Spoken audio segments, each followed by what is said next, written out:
seperti apa yang akan timbul ketika denda damai ini dipaksa diterapkan? Ya nggak tahu, kalau saya sih membayangkannya nanti akan banyak orang korupsi, diam-diam sesudah akan ketahuan mengaku. Gitu kan? Sesudah akan ketahuan mengaku.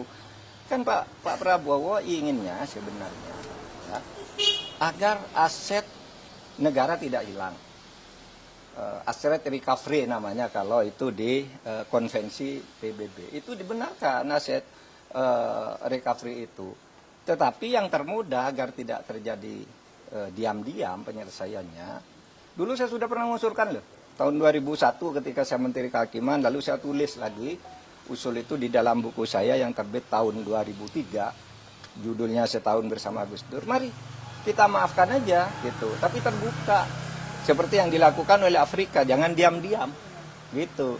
Nah ini diam-diam gimana caranya? Siapa yang bertanggung jawab? Lapor kepada siapa yang mengumumkan siapa, apakah yang bersangkutan minta damai itu mau diumumkan namanya. Nah kalau tidak diumumkan tidak transparan, tidak ada yang tahu bahwa itu melanggar atau tidak. Tapi kalau diumumkan ya lewat pengadilan aja.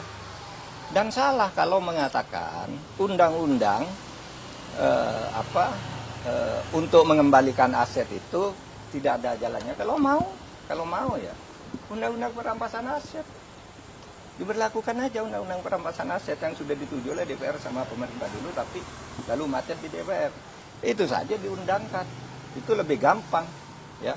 Undang-undang perampasan aset itu kan bisa dilakukan begitu. Oke?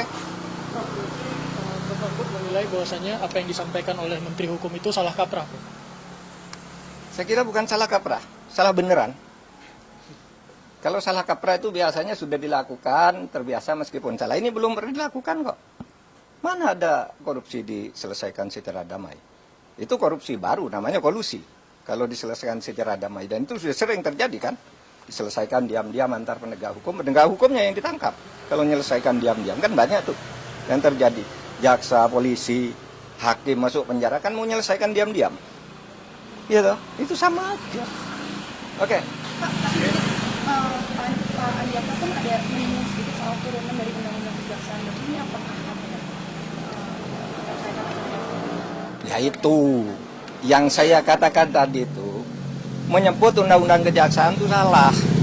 Undang-undang kejaksaan itu mengatur tentang itu di dalam pasal 35 yang menyatakan bahwa dalam hal-hal tertentu Jaksa Agung boleh menerapkan denda damai di mana sebuah kasus itu tidak diadili asal ada perdamaian tentang jumlah yang dibayar. Itu pasal 35 menyebut bahwa itu hanya untuk tindak pidana ekonomi. Lihat aja pasal 35. Itu tindak pidana ekonomi itu ada 3. Kepabeanan, perpajakan, dan apa tadi? Dan bea cukai. Hanya itu yang boleh. Kalau korupsi lain tidak boleh, tidak pernah ada dan tidak boleh ada. Tapi terserah aja. Nanti lihat aja akibatnya akan lari semua orang koruptor diam-diam kalau mau ketahuan baru ngelapor, minta damai dan kita tidak tahu siapa yang mendamaikan, kan gitu.